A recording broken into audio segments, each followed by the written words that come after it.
So we're searching for Spartans with grit, and I'm in South Devon in the southwest of the United Kingdom. We've come to see Monty Halls, who is a writer, broadcaster and incredible philosopher. So let's see how he's training. The hydrodynamics and... Go on, Bruce, go on, Bruce, go on, Bruce.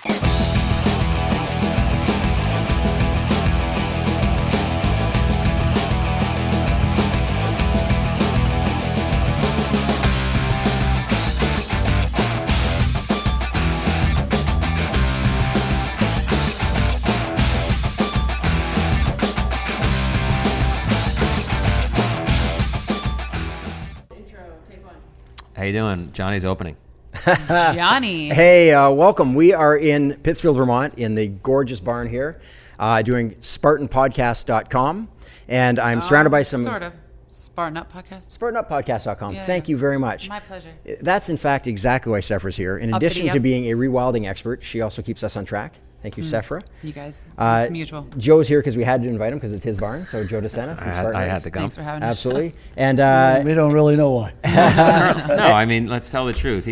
We found him in a tree outside, stuck in a parachute. oh, well, Colonel Nair. A few years Jim ago. and I. I fed him some roots and tubers, and it got him back to good health. We nursed him back to life, and here he is. Here I am. Cool. And I'm Johnny Waite. They call me Dr. Johnny just because I help people sort stuff out, and I guess I'm here to see what I can glean from some of these podcasts as well. So this is another really cool one. We're going back over the ocean for this one. This is Our dear friend Del. Our dear friend Del interviewing Monty Halls, a member of the British military. And Joe, tell us a bit about this. Yeah, so Dell is our international reporter. She's an old friend of mine. I know 14 years. She's a doctor. She's extremely gritty. She's run 100-mile races over and over. She's done all kinds of crazy things. She eats scorpions, I think, for lunch. She does. True.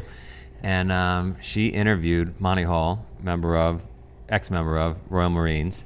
And Reportedly. He's just got some amazing philosophies on life that I think we can all learn from. Yeah. We've interviewed many military people in the past, but this was a unique interview that I think you guys are going to really appreciate. I'm looking forward to seeing it. Me too. Let's do it. We're here in Spartan Up. We are in southwest England, and we've come to meet with a gentleman by the name of Monty Halls, who's a broadcaster, writer and marine biologist. How would you describe yourself, Monty? That is a very, very difficult question. That's the million-dollar question. I've no idea. There's certainly no sort of big career plan or whatever. It's just kind of evolved, and I've been very lucky to go off and do some great stuff, really. Yeah, you've been known for doing a lot of adventures and challenges. What's been the greatest one you've ever undertaken? In terms of a challenge, there was one expedition in southeast India that was absolutely full on. We went looking for a sunken city, which we found. It was a month-long project, but it was just brutally intense. And one of those projects that everything that can go wrong does go wrong.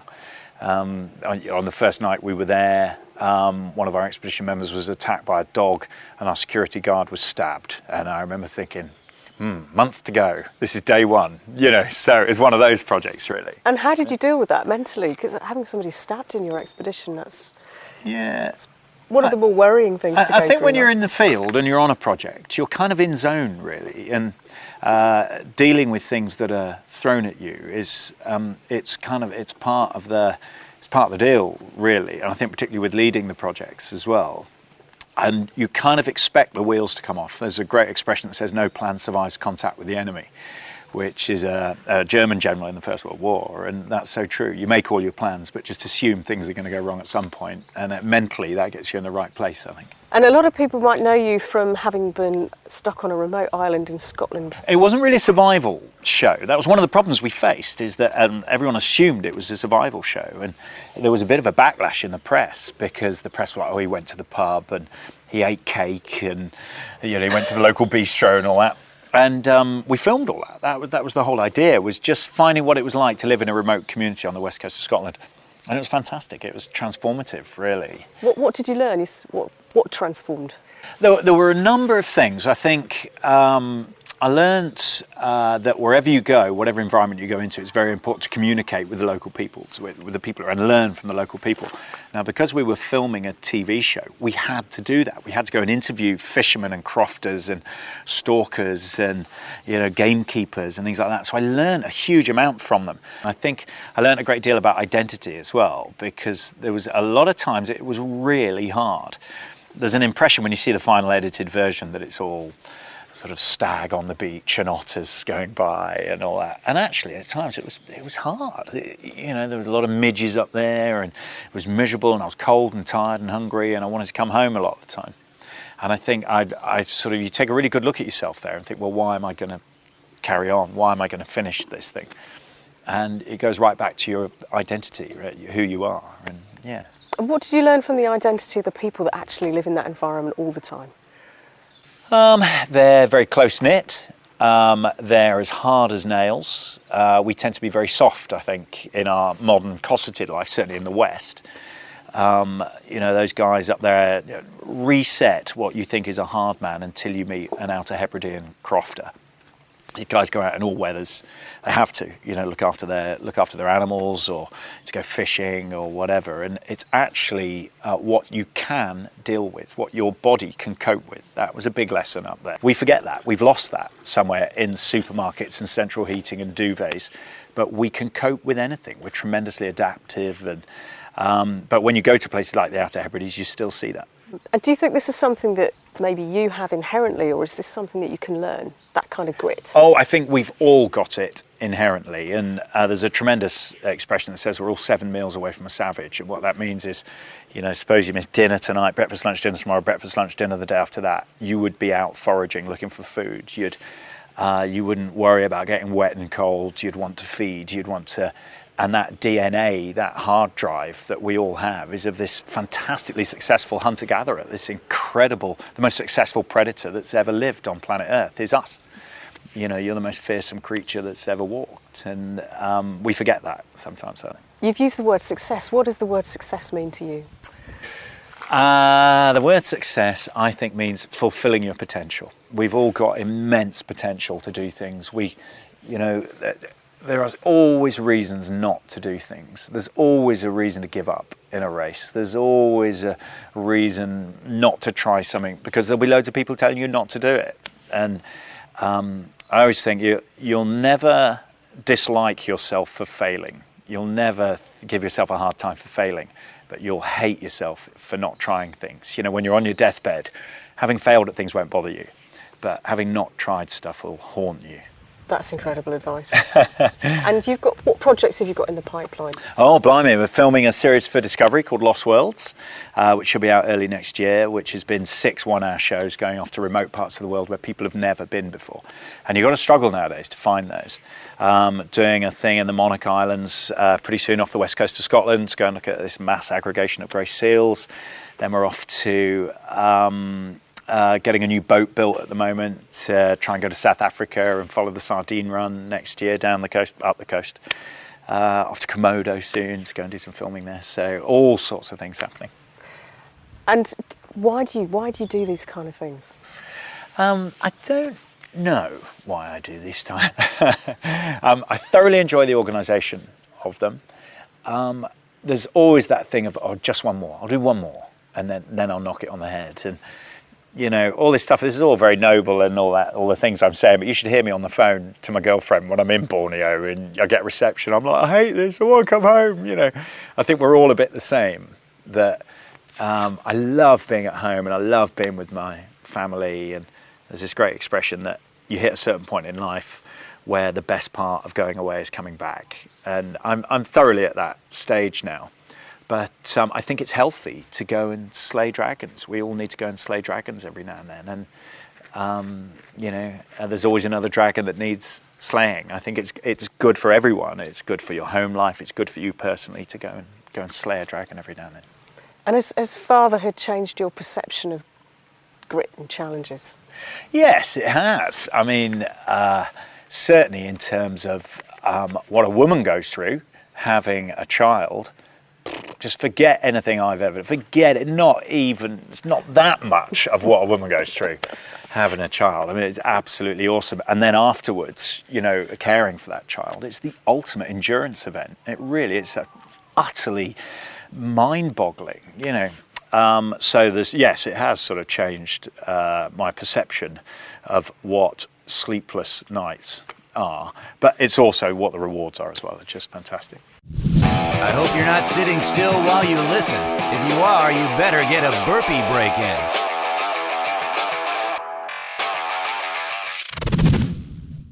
So, Monty, you mentioned some times when you called home and you found it really, really difficult to continue. Can you give us some examples? Yeah, the project I'm on at the moment, I'm climbing with a guy called Leo Holding. Now, Leo is one of the best climbers in the world. He's an amazing guy, and he's sort of 15 years younger than me. He's fitter, he's stronger, and I hate heights. So there have been times when I've been hanging, you know, the last program we did ended up 1,000 foot up a cliff wall on a portaledge, something the size of a kitchen table, sitting there, and I hated it. I was terrified. I was so far out of my comfort zone. And, you know, chatting to my girlfriend that night, I was like, I hate this. I'm way out of my comfort zone. I'm too old to be out of my comfort zone. But the thing that gets you through it, I come back to it again and again, is identity. You say, who am I? Why should I carry on? Why should this person that is me carry on? And for me, it's my military background. I think to myself, I'm a Royal Marine, and Royal Marines don't give up. They don't say, oh, I can't do this anymore. And if I do give up, I'm letting down this whole organisation that I was really proud to be part of. So, and you've got to have something like that to hang on to, I think, whether it's your nationality, your family, your profession, something, your kids, something that drives you on to go beyond where you think, you know, normally you'd stop. Yeah. Have you ever been pushed out of your comfort zone to the point you think, this is it, I can't continue, and actually failed?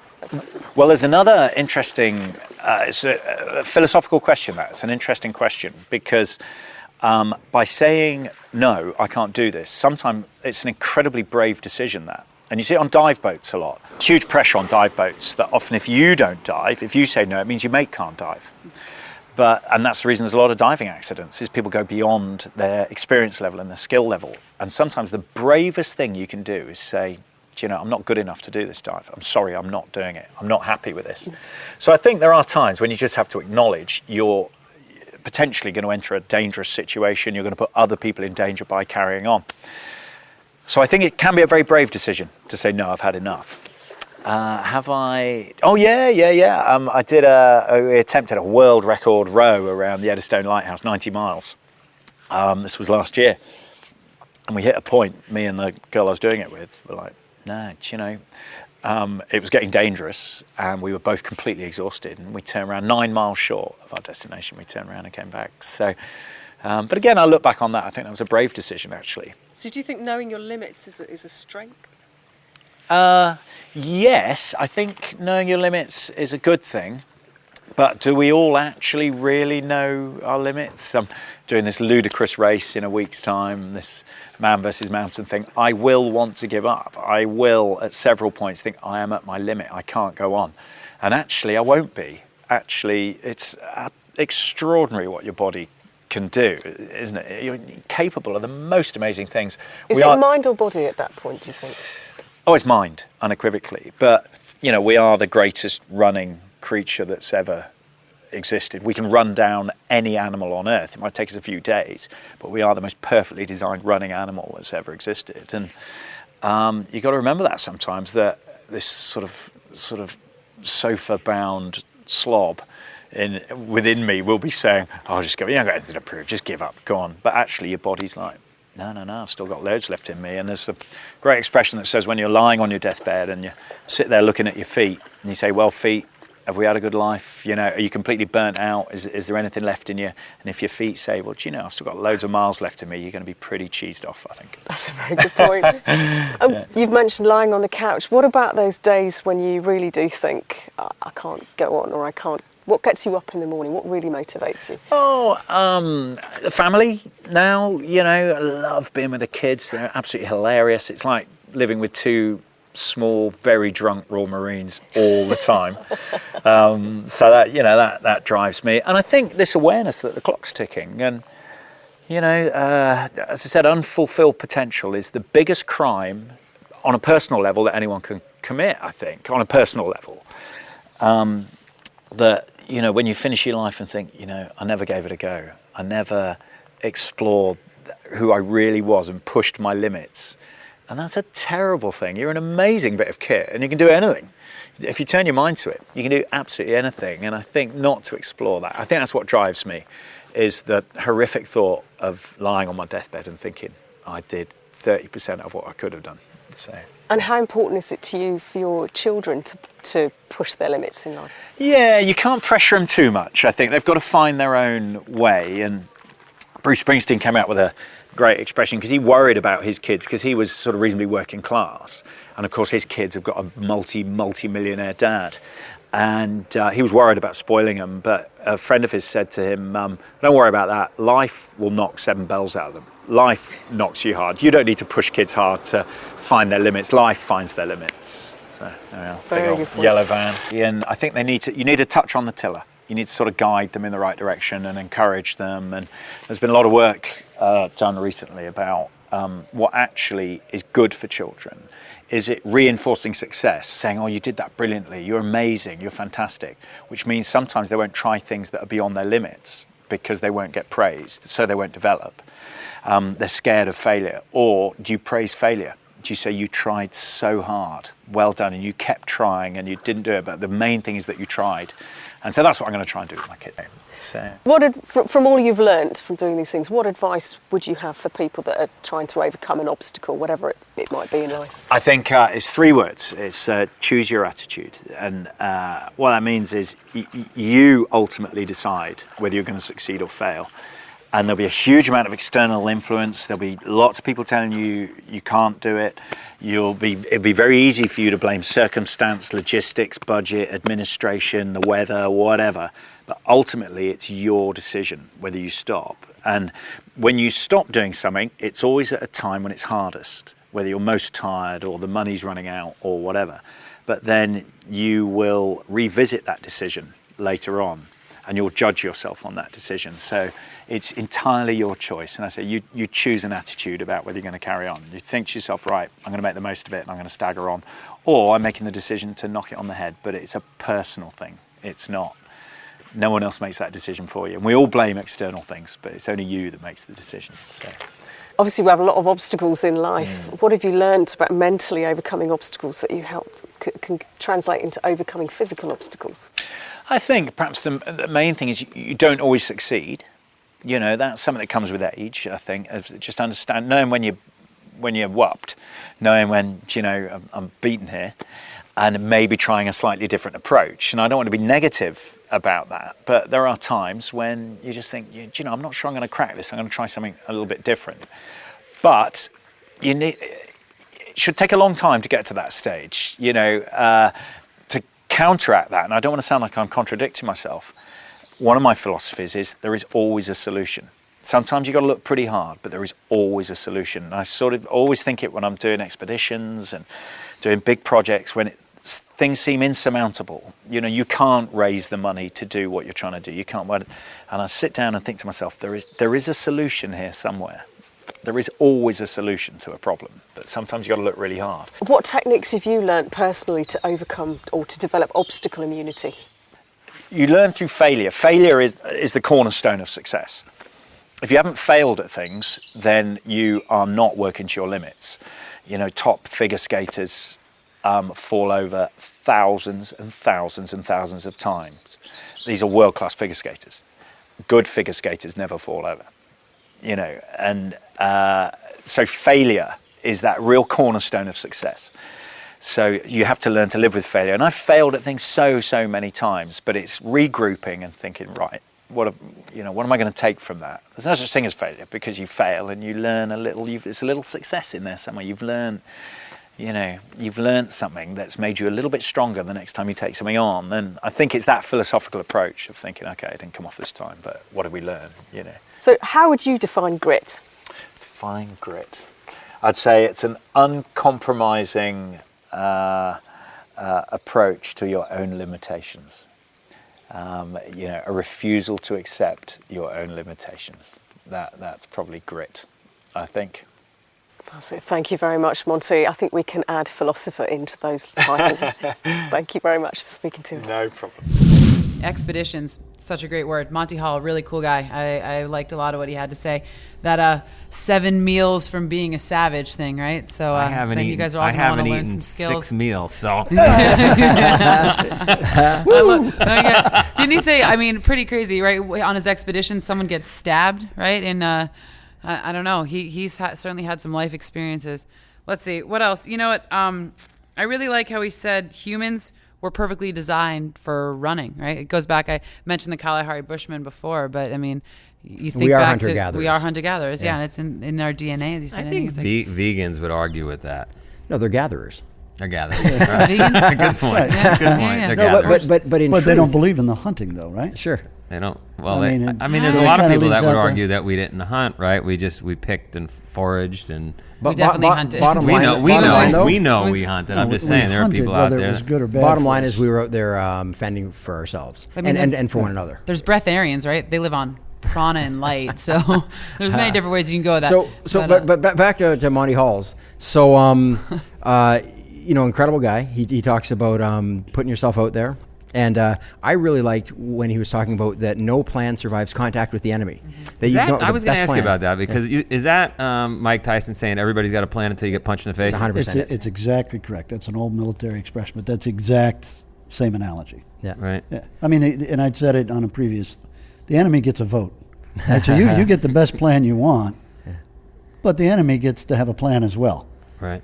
So you go in with your best course of action, and you find out that they had one maybe better, one you weren't expecting, which causes you to have to flex. So the important thing is to know what the end objective is, to know what the commander's intent is, what your vision is, what your goal is, and then flex from there. And as long as you still know where that finish line is, you're still going to achieve it. No different than life. no, yeah, Sure. no, No, right, but Yeah. that's what that's they're saying. obstacle immunity, right? I mean, Right. that's what we talk about a lot. It's Right. talking about that resiliency. So when you come up against those things, do you fail? Do you just lie down, or do you find a way? Well, it's funny how many people, they come to their first fail and they go, I failed. Wow, I guess I didn't think it was going to go that way. And they just stop, right? As opposed to expect to fail. And I love he talks about celebrate failure. Go out fully expecting to fail. And then it's just a matter of regrouping. But if you don't fail, you probably weren't pushing hard enough. Sure. Right. Absolutely. Because if you always succeed, you're staying within a comfort zone. Do you think that's right? Maybe. Depends how you I mean, look at Bernard. I'm thinking of children. I'm thinking as you grow and as you mature. I mean, if you always, there's those kids that are always the super kids that are doing everything. They haven't been challenged hard enough. I mean, They haven't been wrestling in Ohio. right. They haven't been put into. They haven't been put into an environment, an atmosphere. And there's a huge that challenges them. There's a huge risk to that too, because then all kids know is winning, and it's their entire identity. And then when they do late in life fail, they just don't know how to handle You it. see that at the college level. Look at Cornell University. They had, I know I'm going to get thrown off some kind of alumni connection here when I say this, but there were many suicides, and those suicides stem from High gorges. Arguably, Sorry, that's not funny. kids that do real well where they come from, and then they get there, and it's pretty tough competition. And it's probably not unique to Cornell. It's any school playing at a high level, right? My son Jack, he beats Charlie, my younger son, every day. Like a drum. Like a drum. Beats him every day, right? Jack goes out and loses. He cries. Charlie doesn't. He's used to losing. He loses every day. Tib, you said that earlier today. We were having breakfast, and you said the second child tends to be far stronger than the first one because from birth. Right. Charlie will be a better wrestler than Jack someday because he started earlier, and he has an older brother who is bigger, stronger than he is. So he is learning the hard way. And so he's got a natural challenge in front of him every day. His training partner is bigger, stronger, faster, whatever. And so about he has to overcome that, plus the whole family dynamic things of an older brother. And when he overcomes that, he'll be better, guaranteed. You talked about racquetball earlier, and I used to play squash, and I had a friend who said the worst thing you can do is play with somebody that you can beat. Right. And if you're always the best player on the court, you're getting worse every time you play. And so here's a guy who goes out and he talks about celebrate failure, celebrate putting yourself in situations that are going to cause you to grow and get better and stronger. Hard concept to understand, but definitely we should put in practice. Oh, absolutely. We should always be doing that. What other things do you think we should? I think, since we're talking about kids, I think the statement that child rearing is the most difficult of all endurance events. So I don't have kids yet, but maybe I can look to you guys. Anybody here. out there looking to have kids, Sefra is alone in the woods Only if you fly helicopters. or happen to be a Larry Bushman. Well, you have more experience than both Joe and I in the parenting department. Well, I tell you, I like that statement because to me, that is, your children are kind of, well, one, they're a reflection of you, but obviously they're a long-term project. Mm-hmm. Very few things in our life do we get to work on for more than a couple years. You know, I mean, and you get to work on a kid for 18, 20 plus years if you're lucky. And they work on you, huh? Yeah, and well, right. I mean, it's a give and take. But I mean, so you finally get a finished product, you know?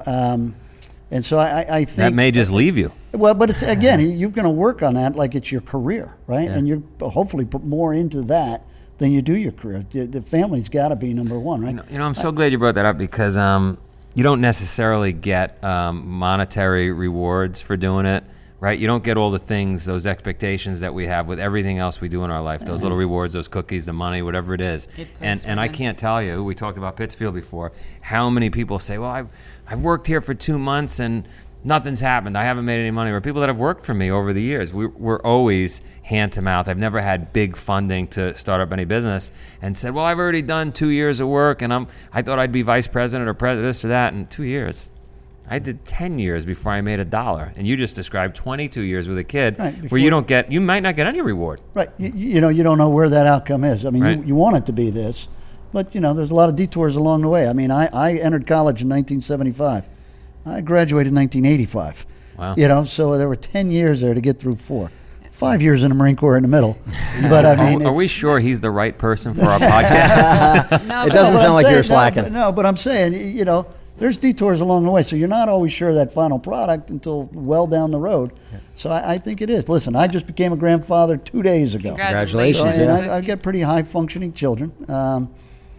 I think it's extraordinarily important. Yeah, I mean, parenting. And if you look back, I mean, it just sounds like Professor Duckworth, or as a previous podcast, and the way that she defines grit is sustained passion, right? Mm-hmm. And so, what's better to defining grit than your own children, right?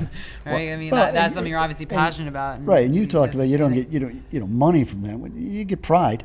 Yeah, sure. Which is really, you know, when your children achieve, you achieve, and vice versa. I've been thinking about it a lot. I think you get something else, right? I think you get longevity. You get to live beyond your years. Sure.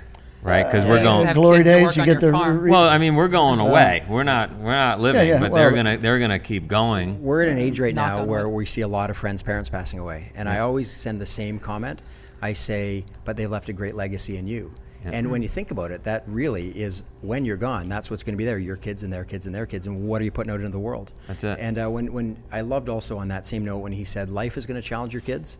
Your job is to support them and help them grow into that. So, you know, we want to create opportunities for them in life to be challenged, but to understand that in every situation, I was describing to you guys earlier a terrible parenting moment of mine at a wrestling tournament. I won't get into it right now, but where I know that I did not support my child. I demeaned him, and that wasn't my job. I mean, he'd already been challenged, and it was my job to help him be better for the next time. And I love that point about encourage your kids to fail, but to fail well. With that said, everybody that doesn't have children, go have some. Anybody that does, watch SpartanUpPodcast.com, right? You can check out Colonel Nye's Interactive Corner on that webpage. You can learn about the show notes. You can learn all kinds of things about this and other podcasts. You can check out Dr. Johnny. You can check out where Sefra is foraging next in the woods. She lives in the woods. And we'll see you next. Hey, great exit. That was the best one yet. Nice job. Okay, what's next? Okay, what's next? Okay, what's next?